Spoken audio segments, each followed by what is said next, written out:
Palavra.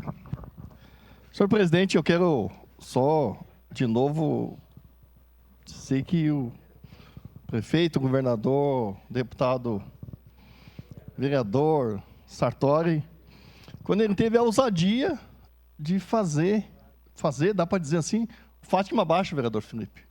Porque aquela ligação do Fátima Baixa, aquele transtorno, as pessoas no valão, tinha que ter ousadia, tinha que ter coragem. Tinha que ter apoio de algum governo federal para poder fazer uma obra dessa.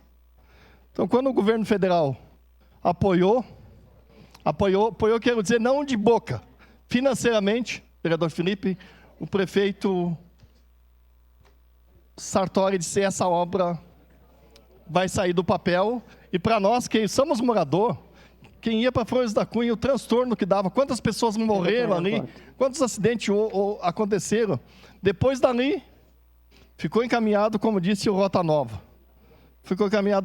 Mas ali, aquelas 346 famílias foram morar lá, totalmente gratuita, e depois assentado mais 60 famílias.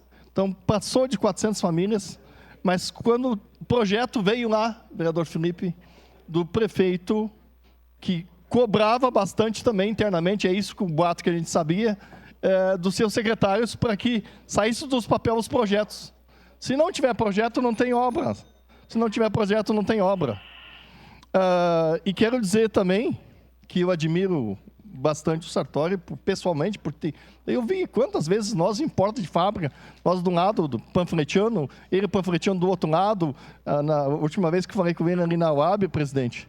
E também admiro ele por também, ele, como o vereador Sandro falou, ser pátria e família. Porque eu também posso dizer que eu também sou pátria, família e Deus acima de tudo.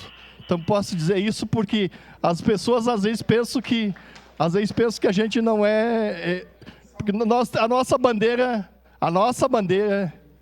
é verde, amarela e azul.